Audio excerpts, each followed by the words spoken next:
rare and balanced view on politics in today's world. Based on facts, born of rationality, common sense, and logic, providing context on today's events. This is American Perspective with Rick Thomas.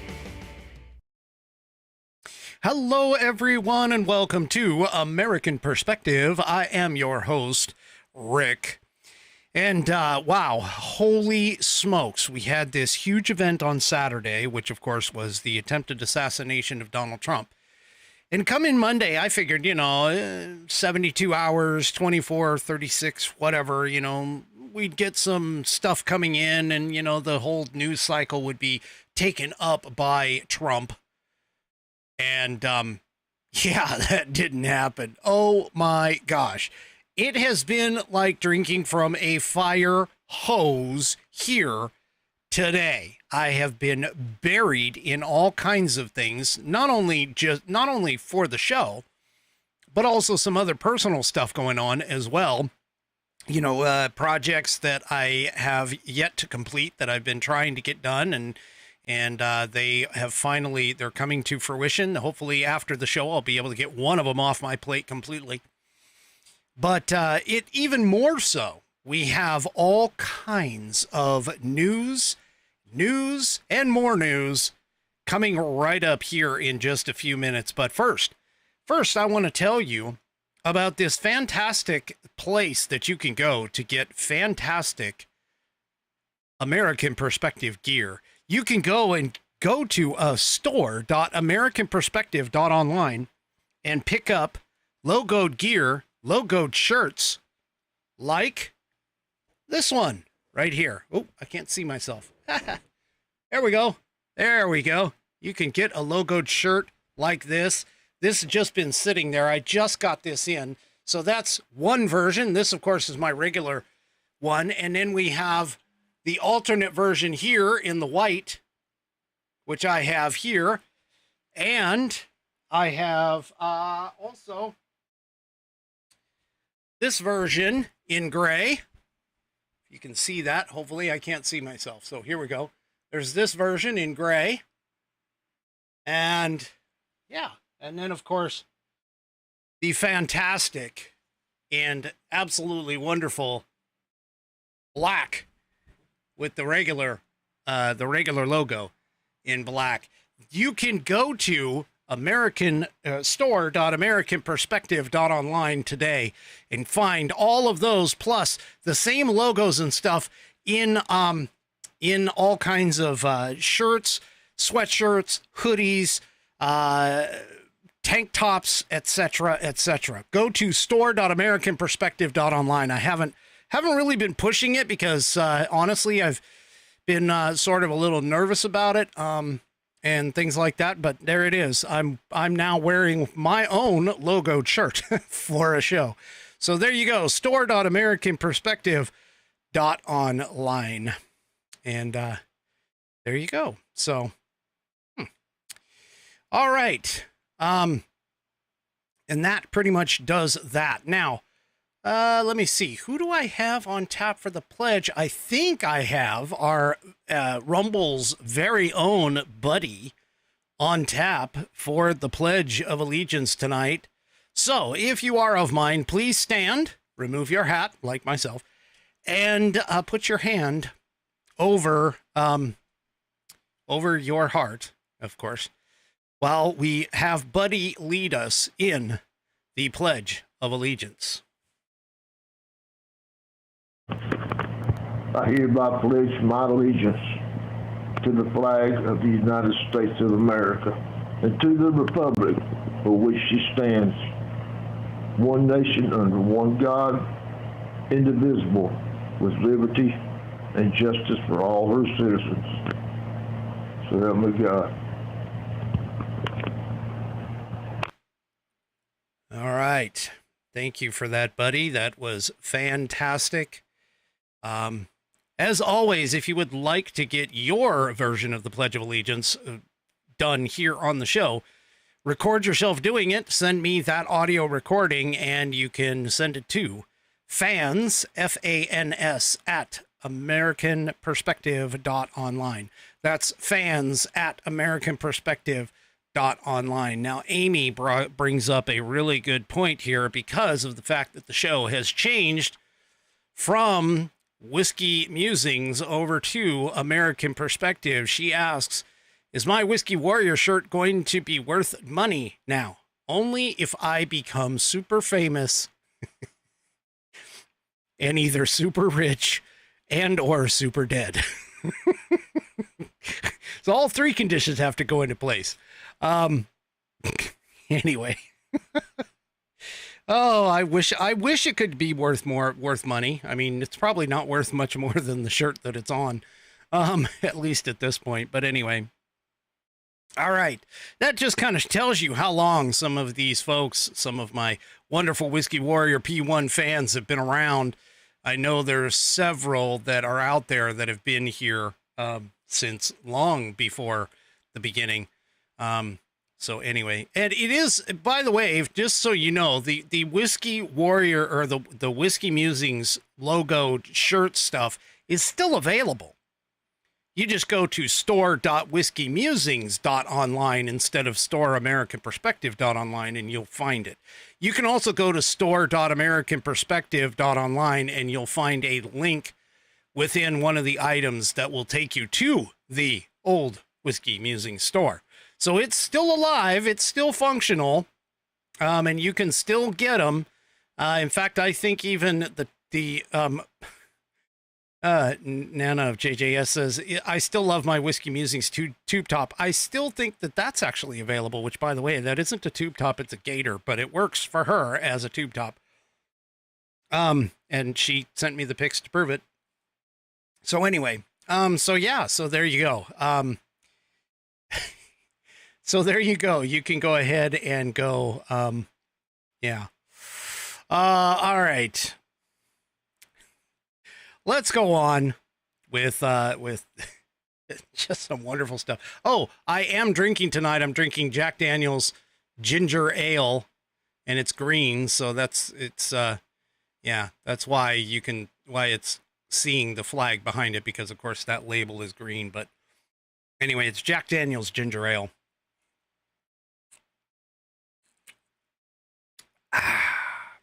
So there we go. Oh, and yeah, it looks like Becky has been following since I interviewed Hannah of the Mark K Show, which supposedly I heard that Mark is coming back. He's starting back up let's see, but today, I think. Anyway. All right. Yes, I know, Bonnie. Nasty stuff. Yes, she's so anyway. All right. Okay, so let's start off with the big thing. Nobody has to question anymore. There's no more supposition. There's no more guessing. In fact, the betting is closed. It is all done. Everything completed because J.D. Vance has been selected as Trump's running mate. Now, I am going to be completely and utterly open with all of you. I do not know very much about the man other than he is a senator from Ohio. He is a junior senator. He's only been a senator for 2 years. This comes not really as a surprise. J.D. Vance has always been in the running for VP, so it's not like anybody should really be surprised about this. It's not like Trump went outside and found a completely dark horse for this. But the thing about it is that he is young. He is 39. He is a Marine. And those are some of the things that I do know about him. Outside of that, I also know Sean Parnell has basically said that he knows him. He knows what and has pretty much endorsed him for the most part. I'm not ready to necessarily do that yet. However, let's just keep in mind the fact that this is Donald Trump's pick. So we either trust that Donald Trump has kind of learned his lesson, let's say, and has picked a good one, or he is, I don't know. But we'll have to see. And as far as whether or not he has debate skills, I can tell you he is a good orator, meaning he can give speeches. Now, that doesn't necessarily equate to being able to stand on a debate stage, because if you listen to somebody the likes of Ron DeSantis does really well in front of him, and in front of the speech podium, but kind of tanked a little bit in the debates realistically. So JD Vance also is an attorney as well, which, I mean, most of our representatives and senators are attorneys. That just seems to be the way that goes. But he came from Yale, I'm being told by Amy, summa cum laude lawyer. So yeah, there's a lot of things about him that are definitely positive. The negative, though, that I've been hearing, and of course, this is just, most of this, I'll admit, is coming from the left, but most of it has to deal with the fact that back in 2016, J.D. Vance said some disparaging things about Trump, was against Trump, negative toward Trump, so on and so forth. I don't know why. And he very well could have turned over a new leaf. I mean, just like a lot of people who are now looking and going, you know what, I'm taking a second look at Donald Trump and his abilities in comparison to our current resident geriatric oatmeal brains in chief. And so, yeah, he's, we'll give him a chance. Let's just go ahead and do that. I'm not totally, against him, but I don't know enough about the guy to really necessarily be with him, other than the fact of some of the things that I've heard. So we're just going to go with it, because obviously this is Trump's pick, and he has already been confirmed, nominated at the RNC for that. And so we'll have to go with that. Also, another thing that is in his camp is the fact that it seems like the left is just absolutely beside themselves, not only with the fact that, Trump isn't dead or severely injured, because they're sick that way, but also because of the fact that J.D. Vance seems to piss them off. And of course, whenever the left is unhappy, we should be happy. So, there also is some speculation that he doesn't really bring anything to the ticket. I sort of disagree. And the reason being is that even if he is, like some are purporting, to be a younger knockoff of Trump's scenario, Trump's, desires in that, he does provide one thing and one thing only, and that is that it is a slight possibility that he will, just by being a younger version of Trump, a little more, shall we say, exuberant than Trump in some cases, and potentially a little more right-leaning than Trump is. He is essentially kind of a guarantee, if, once Trump and Vance hit the White House, that Trump won't be really messed with. Because it's sort of like Joe Biden and the Kamala Harris pick. I mean, let's be honest here. Nobody wants Kamala Harris. Nobody likes Kamala Harris. Nobody thinks that Kamala Harris can actually do the job. And so that's part of the reason why Biden is still in the White House as far as that goes. So for right now, like I said, I'm sort of neutral at the moment until I learn a little bit more about him, watch him perform, see him, because, again, I'm not from Ohio. As Buddy points out, I live in Washington. So, and thank you for not holding that against me, Buddy. But anyway, so we'll just have to kind of see how things go. But again, there's a lot of people who thought that Pence from Indiana was a decent pick. He does tend to bring, Ohio is apparently the Rust Belt states. He's well known there and people like him there. So that could help lock in some more, shall we say, some more, less of a chance that something weird will happen, especially in places such as Pennsylvania, for one, because according to Sean, Pennsylvania's like him. So he certainly, I don't think, is really necessarily going to hurt the Trump ticket at all. So I think that he's probably a good, steadfast, middle of the road pick, but I don't know enough about him to necessarily make anything more than just that. You got to trust the process. Got to trust the process. And so now that that's out of the way, of course, the left is taking their time to start ripping on J.D. Vance. They've already tied him, by the way, to Project 2025. They've already said that he and Trump are going to do Project 2025, which is a bunch of shit because Project 2025, honestly, doesn't have any affiliation with any political party or any political person. And yeah, they're just, it's just not, there's just not any way that these leftists are actually going to get anywhere with this. I really don't understand it. But, the liberals, and again, most of the time I'm talking about X because X used to be their echo chamber and now it's been broken up and they're still pissed about that. But yeah, they are kind of really pissed at it at this pick. And so, you know what? That's okay. I'm just glad it wasn't Doug Burgum, to be honest with you, because I think Burgum would have actually drug the ticket down. I don't think it would have done Trump any favors picking Doug Burgum. So we'll see what happens. I will love to see him up against Kamala Harris, although in the debate, although that's not much of a hurdle necessarily that people need to worry about as far as that goes, because even I know that Vance can put a thought together and at least string sentences together to make it into some sort of a sensible speech.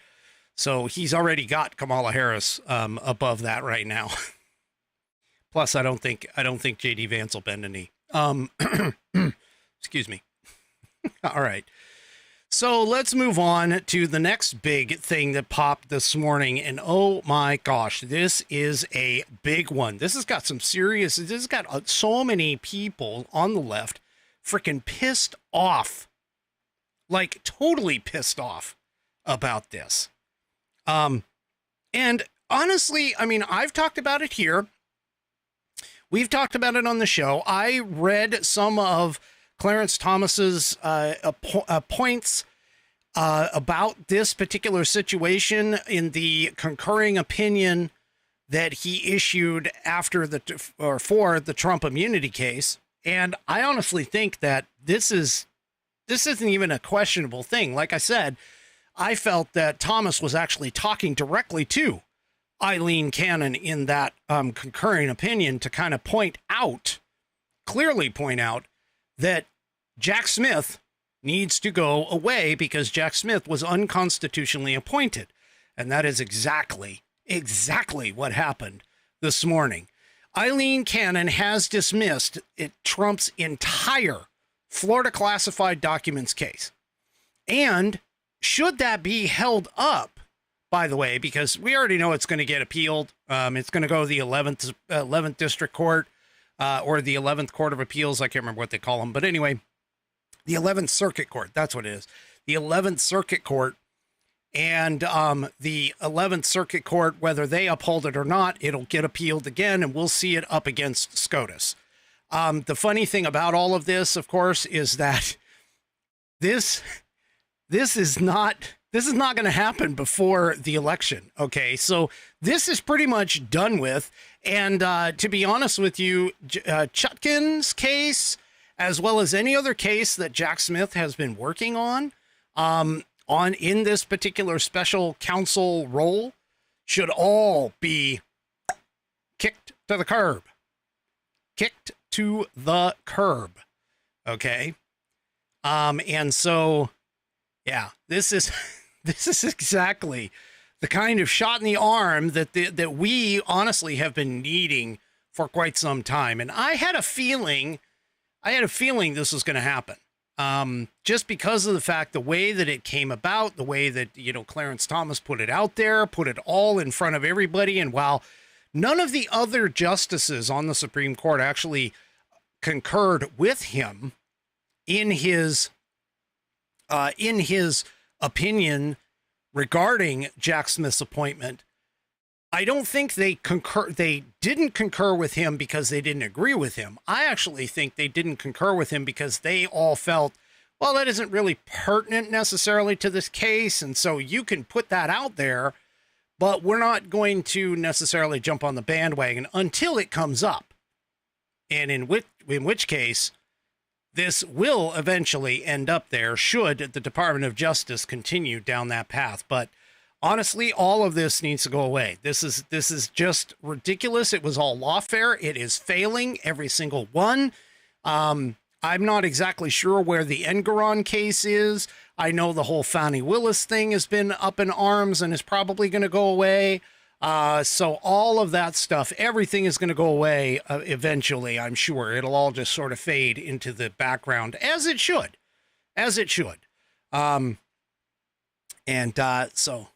So there you go. That got brought up today. So that was a feather in Trump's cap. And although he, as far as I know, he hasn't even mentioned anything about it, which is probably a good thing, to be honest with you. I mean, he needs to focus on some other things. In fact, I have heard from sources at the RNC that Trump is actually rewriting his acceptance speech for Thursday night. Because originally what he was going to do was attack Biden on his policies and everything else when it came to Joe Biden. But now he is rewriting his speech in order to be what Joe Biden purported to be, and that is a uniter. Now, this is a complete flip of the coin.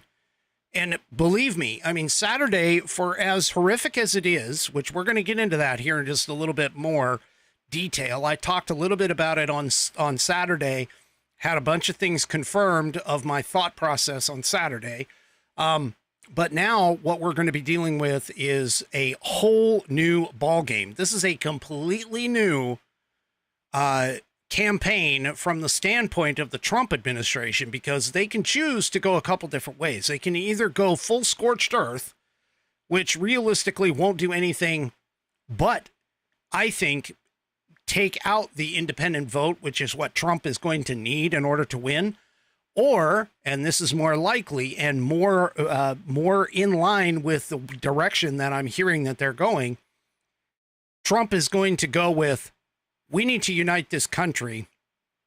Joe Biden and the Democrats have been dividing us all this time. My assassination attempt is proof of that. And so therefore I am here to be the united front. Okay. And so that's where I think this is really and truly going to go. Now, one thing that is absolutely fantastic for those of us on the right that happened today is that MSNBC has this fantastic, well, I don't think it's fantastic, but has one of the highest rated shows on the MSNBC network called Morning Joe, because it has Joe Scarborough on it. Well, they yanked the Morning Joe program from the air this morning. They yanked one of their number one shows for the morning, and they pulled it.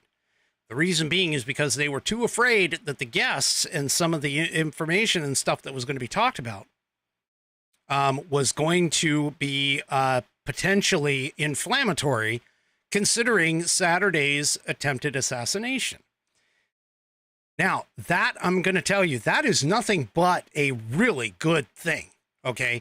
For MSNBC to actually make that kind of conscious decision rather than going full scorched earth again, yeah, it's like gone, okay? So, yeah, so this is awesome. This is fantastic, fantastic news. Couldn't have happened to a better show because Joe Scarborough is a raving lunatic. But they will not air, they would not air the Morning Joe, roundtable program this morning. So, yeah, boy, I bet that just chaps old Joe Scarborough's butt. But now it's supposed to be back tomorrow, I'm being told. So that really doesn't, I don't really care. It doesn't really matter.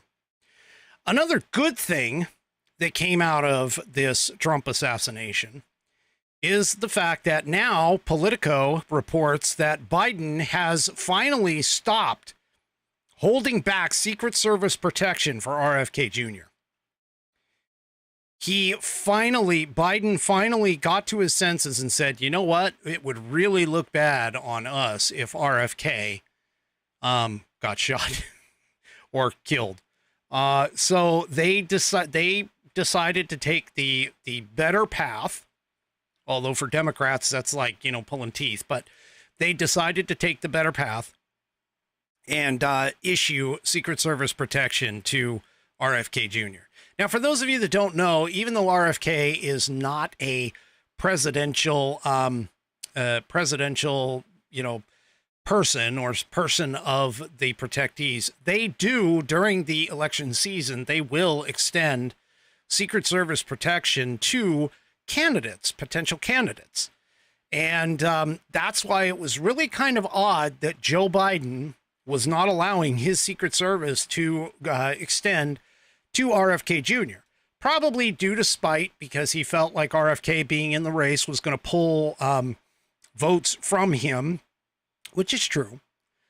So, but you can't, in stuff like this, you cannot let your personal feelings get in the way of all of this stuff. And not only that, but I'm also hearing that from certain people that Trump himself sort of shamed Joe Biden into it by saying that RFK, himself didn't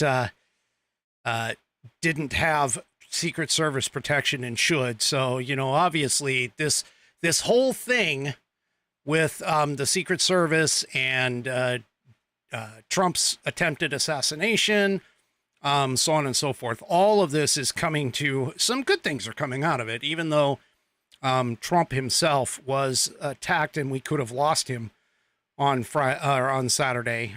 We didn't, by the grace of God, and the fact, which I'm going to tell you a little bit about, there were several things that all contributed, I believe, to the fact that Trump himself is alive today due to several different factors.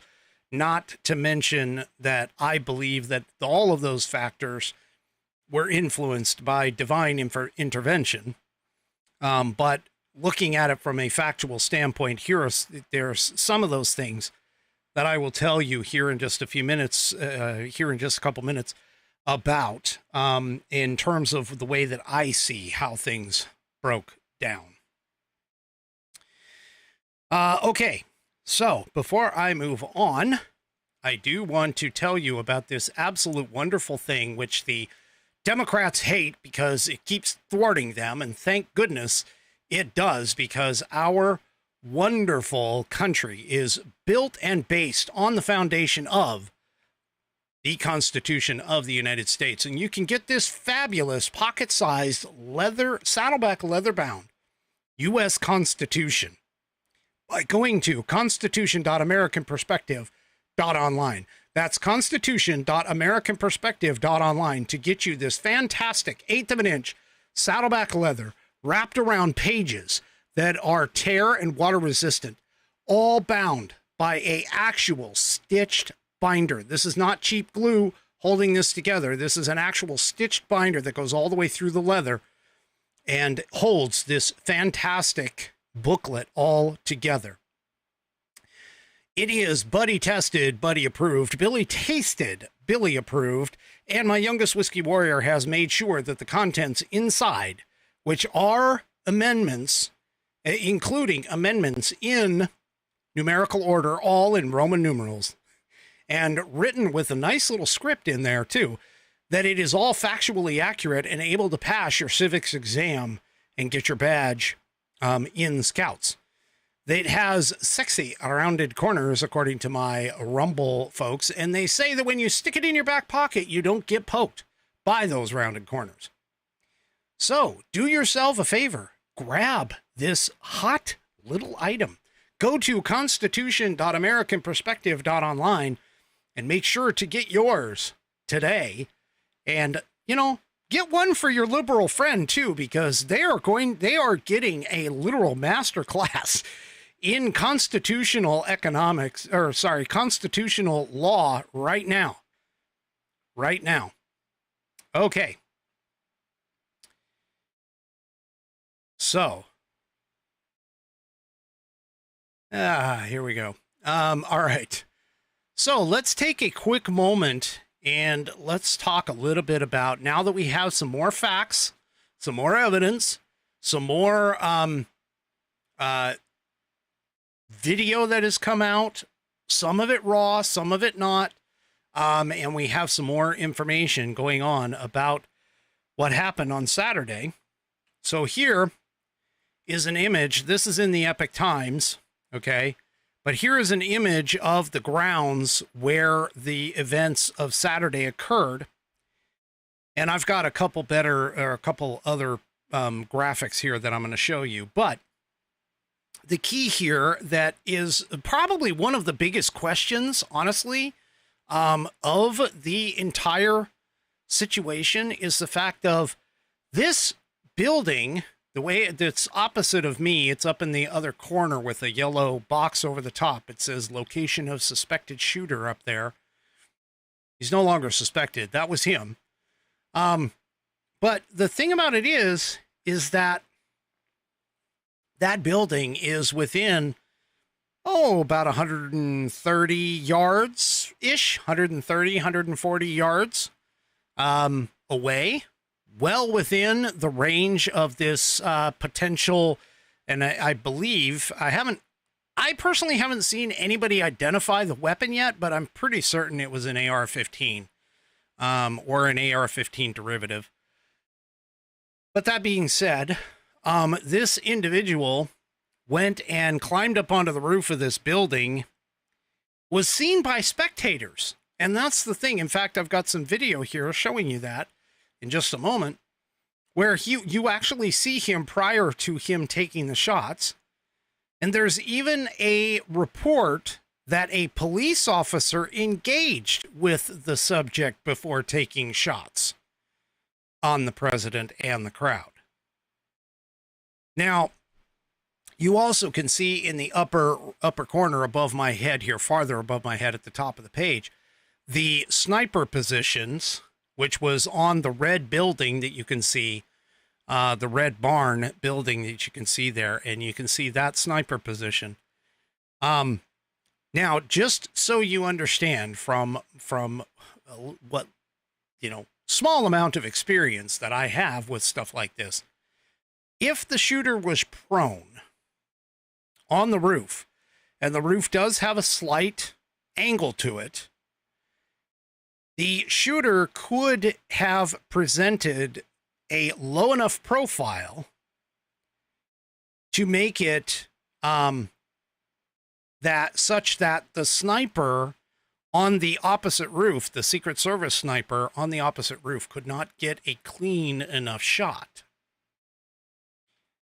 Again, a slight bit of supposition. I haven't physically visited the facility, but based off of pictures that I see, it is quite possible that even with his rifle sticking over the roof, that he potentially presented a very low profile, and therefore could have taken that Secret Service agent a couple of minutes, well, not a couple of minutes, but a few seconds anyway, to acquire and obtain a clear enough shot and target that would explain the difference in time that it took from the time the first shots rang out from the shooter till the time he was neutralized.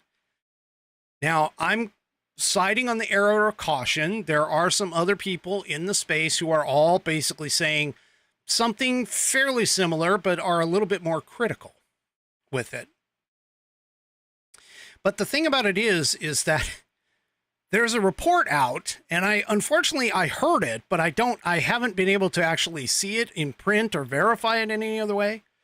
But there's a report out that this kid, and I'm going to call him a kid because he's 20 years old. This kid actually tried out for his high school's rifle team and which I don't know if they still have them in Pennsylvania or not. I would need somebody to verify that. But had tried out for the high school rifle team and had failed to make it because of the fact that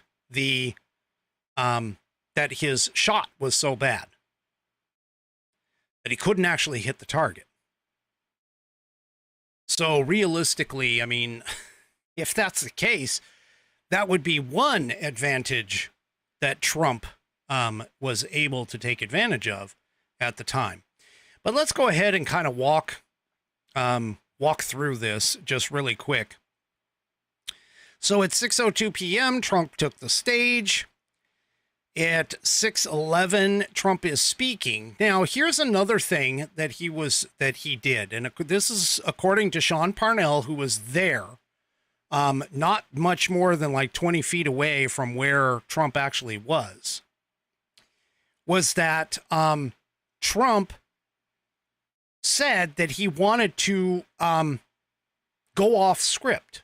Now, Trump does this often in his speeches. We know this. He goes off script, goes off teleprompter. He does it often. But he went off script. And one of the things that he did is that he talked about illegal immigration, and he wanted a certain stat to be shown on the screens that were behind him. So he went ahead and they got this chart up on the screen. In fact, you can see it in some of the videos and stuff that I've seen.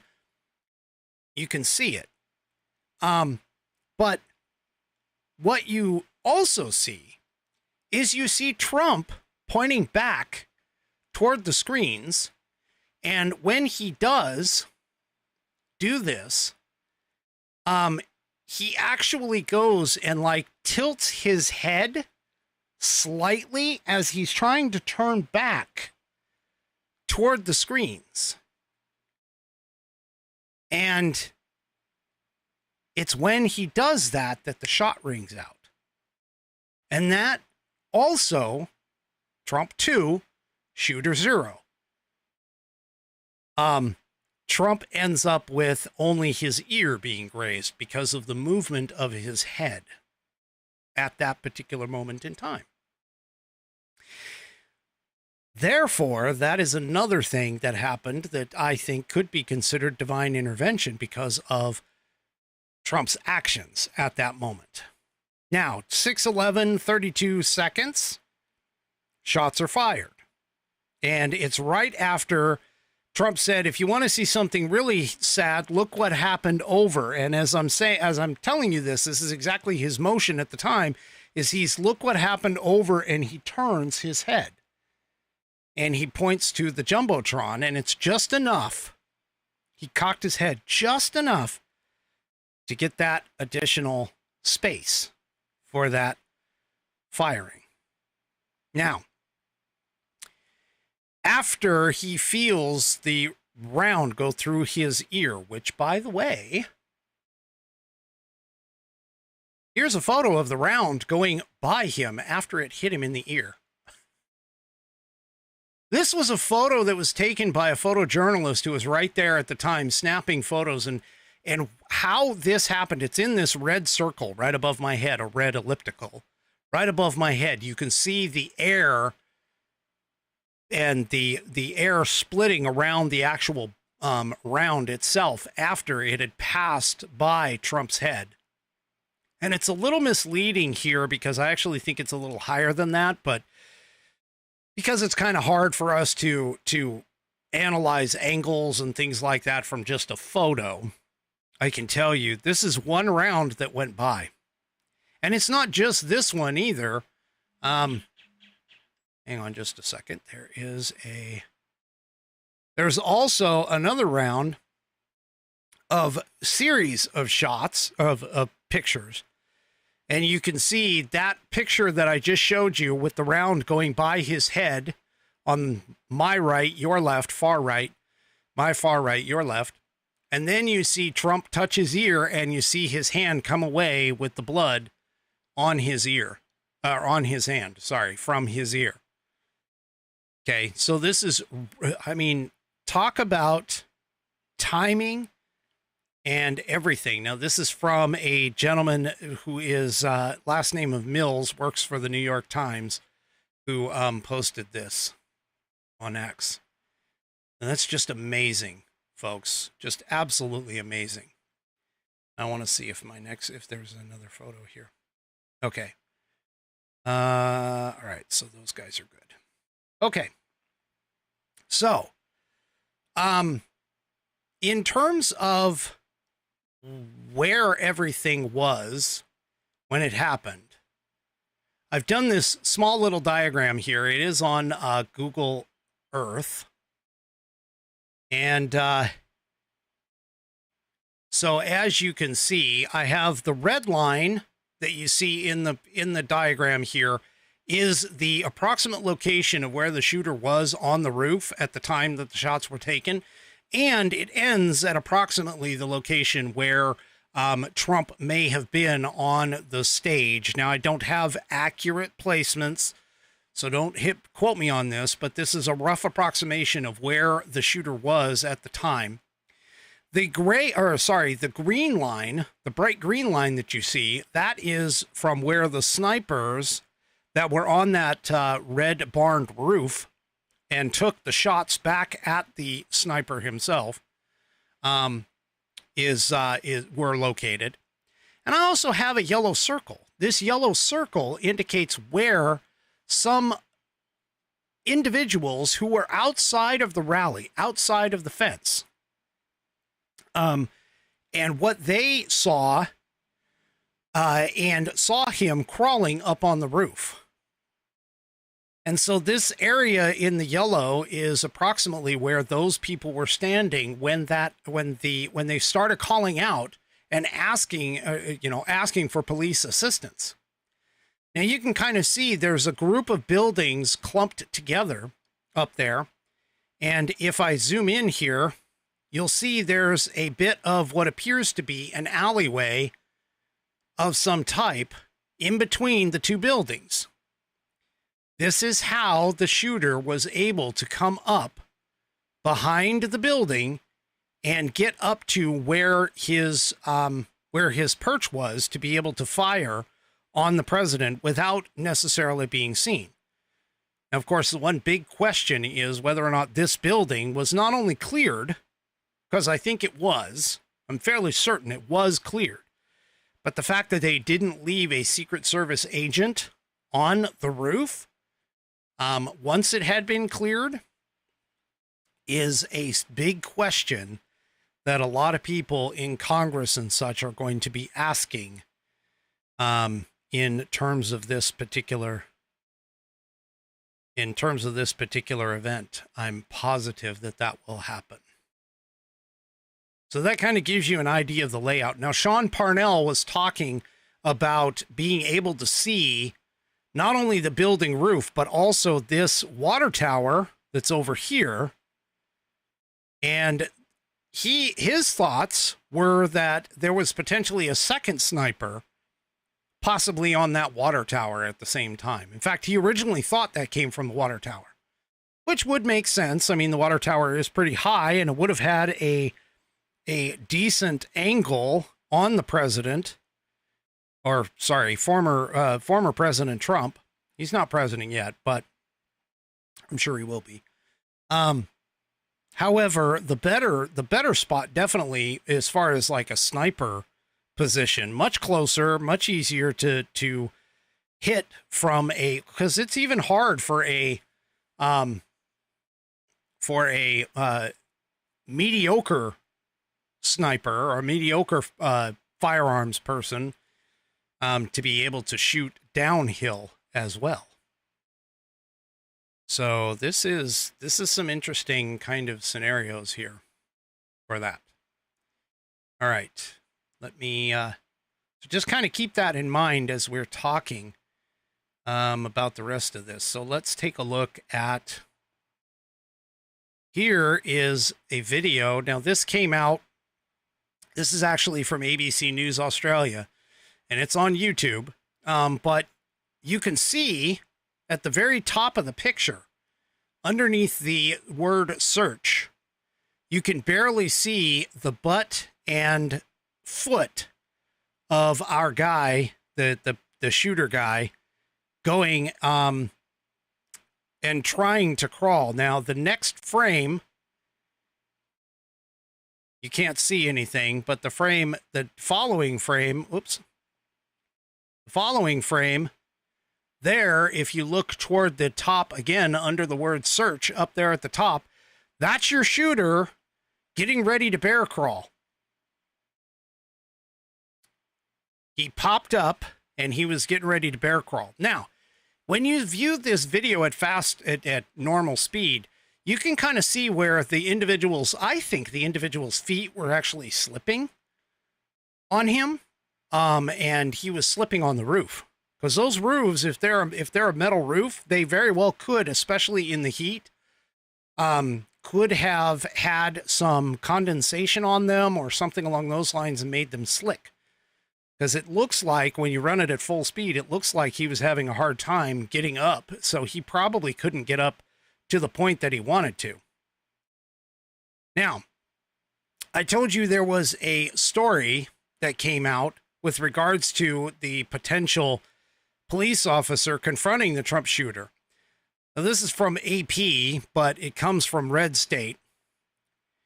And that is that apparently there was, well, first of all, there were several people that were trying to get a hold of the police, and you can actually hear that in some of these videos. And they were yelling at him having a gun, and in fact, here you can hear it. You can hear some of this. Now, the video is going to be very, like, all over the place, because obviously somebody was moving quite rapidly to get to the ground or whatever. But take a listen. And look what happened to our country. Probably 20 million people. And you know, that's a little bit of... He's going down!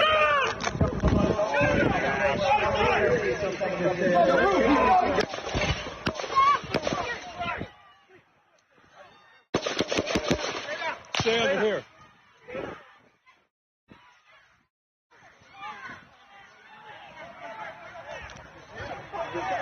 He's on top of the roof. Don't go over there. He's on the roof, buddy.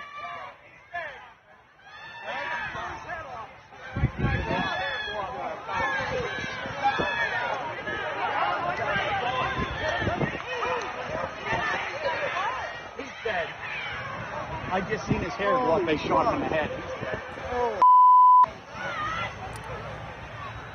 Okay, so as you can see, the people ran to the building.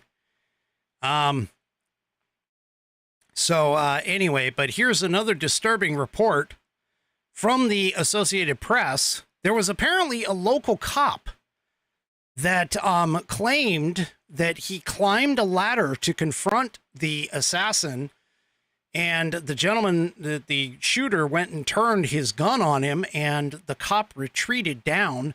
Then the assassin continued on the way to the roof and was able to fire off shots before being killed by the Secret Service counter snipers.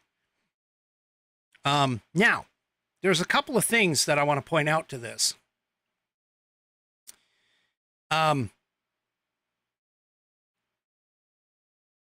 So here's the thing, is that if the snipers, the Secret Service snipers that were on the roof, it is entirely possible, because there's footage of the Secret Service sniper coming off of his scope and looking up and then dropping back down behind the scope and taking the shot. If what this is true, if what this is being said is true, that he encountered encountered the shooter going up the ladder and encountered the shooter, okay, my guess is that the Secret Service agent didn't want to shoot, wanted to make sure that he shot the sniper and not the cop. So there is a reasonable explanation as to why the Secret Service sniper took his eyes off the target and looked up above his scope. That would be my guess, is that there is a possibility that happened. Now, one local police officer is again claiming, according to two law enforcement officials, the rally goers, who are the people outside of the fence that were talking, and also the fact that as well, that sometimes the snipers are tasked, as 3 Chevy points out, if the snipers felt that that roof, or if they were told that that roof was secured, they could have been looking for longer range targets rather than focusing on a roof that was only 150 yards away. There's a lot of unanswered questions here, people, and these are things that that is going to probably come out after a certain amount of time.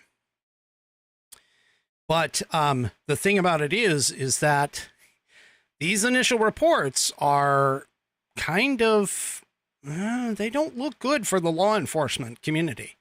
They really don't. They really don't have a lot of answers right now, and hopefully we'll get some over time. Now, one other thing occurred, and this is something that I haven't heard anybody mention at all. But apparently, the Secret Service downgraded Trump's team for a few different reasons. One of them being that Jill Biden had another event that was local that the Secret Service chief decided to divert some of Trump's Secret Service agents away from the Trump rally.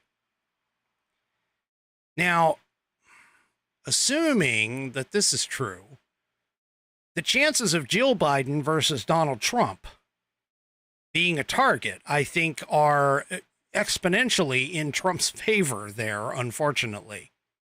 But also, some other reports that have been coming out have been about things like, and this is according to Susan Crabtree of Real Clear Politics, by the way, that there were other reasons why the Trump team doesn't seem like they were all that together, in the fact that they were following the agency's protocol, okay, in terms of treating Trump as the former president versus Jill Biden was seen as being more important at this point, despite Trump being the front runner to become the next president of the United States. And so resources were diverted to Jill Biden's event and away from Trump's because they followed the agency protocol applying to Trump being a former president, according to two sources that Crabtree had stated within the Secret Service community. They also had a crew that was supplementary agents from different field officers, not Trump's regular detail, providing security at the rally because his regular detail has been overworked, with some of them working 7 days straight. And they had only, what was reportedly only 2 counter snipers. So that might factor into the Secret Service's response time and their ability to cover that roof.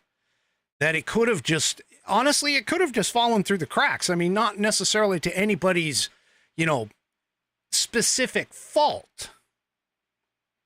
But what could have happened is they could have had a change in personnel and somebody wasn't necessarily assigned that roof because there was a mistake made in terms of thinking that somebody was going to be up on that roof and nobody was there. So there's a lot of these questions in which we end up in situations such as the JFK assassination, in terms of things like, shouldn't the book repository should have been cleared out? And it wasn't. So now it's kind of, there's still some questions that need to be answered for all of that. Now, one of the things that I wanted to bring to your attention as well is that Trump has and his like gone and no, Mark, RFK does, it has and will get Secret Service. I covered that because this is in Politico. Biden finally extended Secret Service protection to RFK. Talked about that a while ago. Now I mean, honestly, there's no excuse, as Bam is holding my feet to the fire, saying I'm being too nice. There's no excuse for this. You're right. There is no excuse. But there was a huge series of unfortunate events that, were there. So, yeah, there was a huge series of unfortunate events. And apparently there also are some reports, as Coco Dominki points out, that, they were actually tracking him, or tracking the shooter, I should say. They knew he was on site, and they were tracking him. Apparently he may have been known to the police, and they were tracking him because they knew he was there, but then they lost track of him. And that's how he ended up being opened. Well, I don't know. I mean, again, we're kind of in a situation that we're kind of in a situation where some things are going to be fact and some things are going to be fictional. So, anyway, but there is a GoFundMe that has been authorized, quote unquote, by Trump for Butler, PA, and the victims, for the Butler, PA victims. And at least at the time of this writing, it had exceeded $4 million in donations. Dana White had donated $50K for it. Some other people have donated to it. I saw some of them listed, including Senator Rick Scott of Florida and his wife, American musician Kid Rock, and the UFC president. All three of them shelled out $50,000 for it. The UFC, Heritage Foundation, American Hartford Gold, Alex Brola, who is CEO of Credit Glory, and an anonymous donor also contributed an additional $50,000 apiece. Vivek Ramaswamy donated $30,000 to the cause. And a gift of $25,000 was contributed by Happy Dad President John Shahidi. So yeah, so there is a GoFundMe account that's out there for the man that was killed. Compatore, I think is how it's pronounced. But anyway, so yeah, so there is a GoFundMe out there to help that family, and in the loss of their husband and father. He actually died protecting them. He was laying over them, keep protecting them from the bullets, and he ended up dying because of it. So, but yeah, so there we go. So we're getting a little bit more information, and of course, some other information. But one thing that is really, really kind of strange that some people have noted, and I've noted this too, is that this is a young person who's 20 years old, and he apparently doesn't have much of a social media presence.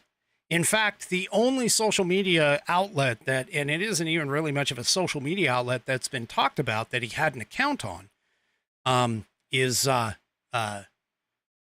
what is that? He had a server. I can't think of whatever. Can't think of the name right off the top of my head. Hang on, I can find it Discord. He had a Discord account. That's what it was. And so, yeah, so there we go. But there's nothing else, no Instagram, no TikTok, no Facebook, none of that I'm aware of that anybody has been able to really nail down. So we're just going to have to kind of see over time what happens. But again, the good things that came out of this: first, Donald Trump didn't lose his life. Second, the two people who did get injured, the two people that did get injured are out of critical condition. They are both been upgraded to stable. And so yeah, those are all good things. And then of course we have bolstered Secret Service for RFK, or we have Secret Service for RFK. We have bolstered Secret Service for Donald Trump, reportedly. And of course, we have all of the other things that are going to be coming out of this entire scenario. So anyway. All right, well, that's about it for me for tonight. Do me a favor, if you haven't already, head on over to rumble.com. You can get an account. It's free. Just sign up. And once you have signed up, make sure you find the American Perspective channel and follow it. Hit that green follow button. If you're already over on Rumble, make sure you hit the thumbs up button below the video so that I can eventually hit that leaderboard and be an editor's pick sometime in the future. We will see you tomorrow night, 5 p.m. Pacific, 8 p.m. Eastern Time, for another rousing edition of American Perspective. Have a great rest of your evening. Good night, everybody. The previous broadcast was produced and is owned by Active Eye Media LLC. All rights reserved.